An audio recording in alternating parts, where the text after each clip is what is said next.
Hey guys, welcome back to the monthly series called Mods of the Month. This is a Skyrim mod reviewing show where we look at the best mods of the month in my humble opinion. Feel free to add these mods to your load order, and without further ado, let's dive into these mods. The first mod that I would like to take a look at is a particular new animation mod. I know you guys love being immersed in your game, and for that reason you'll probably enjoy Ultimate Potion Animation. What this mod provides is an in and out of combat animation of your character drinking a potion. All you have to do to get this mod to function smoothly is to equip a potion to your favorite menu and then assign a hotkey. From there, you can now in combat swiftly drink your potion and add multiple layers of immersion to your experience. The animation itself is very smooth and looks like it was just in the game to begin with.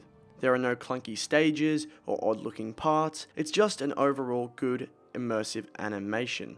And with immersion, it has to add something realistic to your game, and actually seeing your character chug down a potion is definitely that. It's quite unrealistic that you just pop a potion and nothing happens, and the fact that nothing happens is what we don't want. We want to see the realism, and we want to see the action taking place. This mod really adds that realism to the game. The next mod is Smooth Magic Casting. This mod adds new animations to the game for casting and wielding different spells. The mod adds new animations when idling with magic. There are two often used stances that activate in different situations. While in combat, the arms are raised and are further away from the body to make it seem as if your character is on edge and ready for the situation. While when no enemy is detected, the idle animation is more relaxed, with the arms lowered and at ease. The standard idle animation with this mod adds a lot for me. It almost seems overconfident and cocky. You stand there with no fear and it almost looks very peaceful, if not for the fact that you're wielding deadly spells. There are multiple other animations this mod adds. For example, when casting a destruction spell, it just looks a lot smoother, and when having both spells in separate hands, you can see the multiple new animations much better. You can switch between hands, dual cast, and just fire the spell from one hand at a time. When it comes to healing, it also looks amazing. The idle animation is the same as the others, but when casting the healing spell, it almost looks like you're trying to hold yourself up. You also bring the spell closer to your body and gives me a stronger feeling of healing yourself, since in the case of healing, you would most likely be hurt. Overall, this mod looks really good and definitely bumps up that realism/immersion. We'll move on to a mod that isn't an animation mod, but an overhaul for a certain creature in Skyrim. This is Bears of the North, a complete overhaul of the 3 bears of Skyrim. That includes the snow bear, the cave bear, and the regular old bear. We'll first take a look at the snow bear. The snow bear is massively tall, white-furred, with deep back ridges that expose the creature's shoulder blades. The nose looks snarled and pushed in slightly, and the paws are quite large. Another upgrade among all the bears is an upgrade to their model and behaviour. The snow bear now fully embodies the likeness of a polar bear that it's obviously trying to mirror. When moving, it looks heavy, and you can see the weight shifting across each arm and leg. When seeing this bear, you can truly be scared as you see this lumbering animal approach you at full impact. It's an insane upgrade to what used to be just a standard Skyrim enemy. Next, we'll move on to the regular bear. The regular bear has a large, round head with very fuzzy fur. It doesn't stand at even near the height of a snow bear. In fact, it's the smallest one out of the 3. This won't make it any less scary though, since it will still be way larger than your character. The bear has smaller paws and has a small fuzzy chest with a large round midsection. It functions relatively similar to the vanilla bear. The next bear is the cave bear.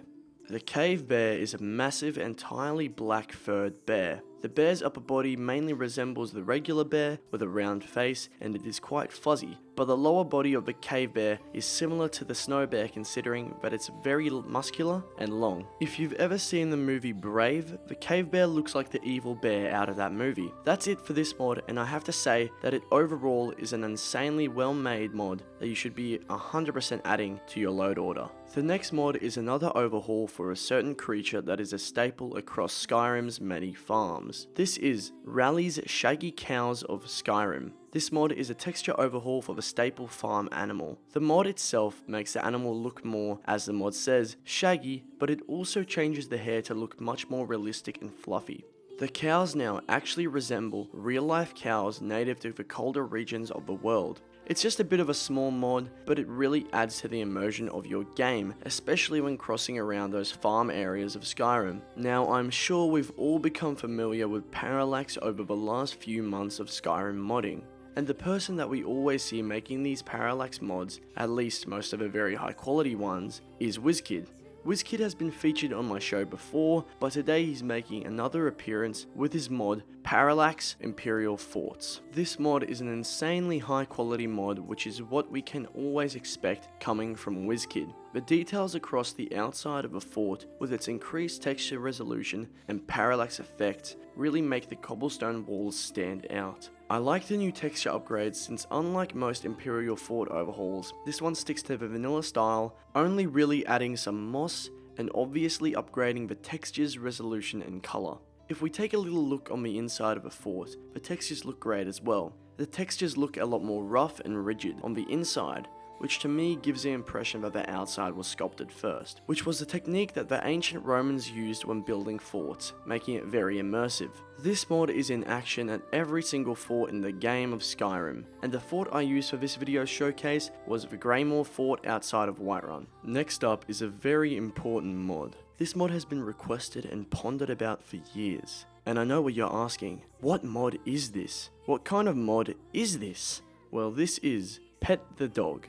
An animation mod that adds an animation to the game when every time you interact with a dog, you will pet it. The way this works is by pressing E on your keyboard like you usually would when talking to a dog. It plays an animation, but after that first interaction, you can talk to it like a normal dog.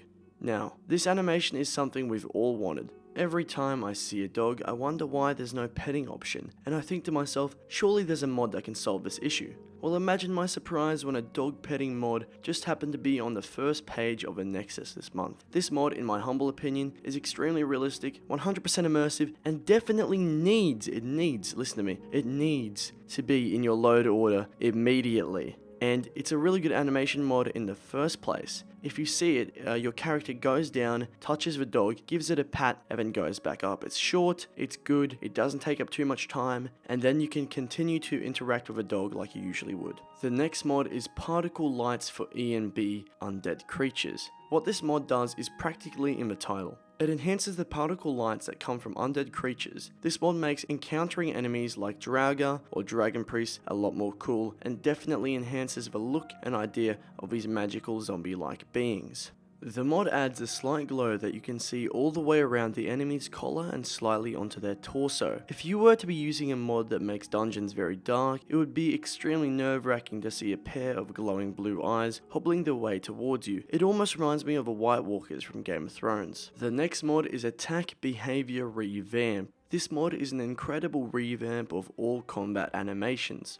This ranges from unarmed all the way to every single weapon. There are multiple combinations and combos you can do with different mouse clicks in a certain order. This mod is also fully compatible with the combat gameplay overhaul. You can combine power attacks and normal attacks to make some very cool looking blows. You can also charge at someone with the new charge attacks, where you lunge forward in either a stabbing motion with a sword or a swinging motion with something like an axe or a mace. Moving on to the unarmed animations, there are some very cool combos you can do, like a couple punches into a sidekick or a few uppercuts into a rib shot. Just overall more realistic animations that are more realistic than just swinging randomly like in a vanilla game. Going back to the combos, most of them are based on combos from other games like For Honor. Going back to the topic of CGO, the mod is not only compatible but integrated with it. You can use multiple dodge combos, making it easy to jump from one enemy to another. You can also charge up / delay a power attack, holding it in a position of strength to slam down when you're ready to land a killing blow. You can learn all these different combos and their controls on the mod page, which is always linked in the description. This mod is an insanely good mod that I recommend downloading for every single person. It honestly revolutionizes the game just like CGO did, and definitely makes the game more immersive and more playable. That is it for today's video, guys. I really hope you enjoyed this one. I'm so sorry that I kind of sound a bit shitty right now. It's because I'm kind of sick when recording this. And since I had a day off school, I decided I'd do the voice recording today. So I should have waited a bit longer to do it, but I got through most of the video. That's why I sound a bit sick. I'm so sorry that I do. If it ruined your experience, please just forgive me. But just if you enjoyed it, remember to leave a like and please subscribe to the channel. I'm going to try to hit 5K in the next couple months. Thanks for watching, everyone, and have a great day.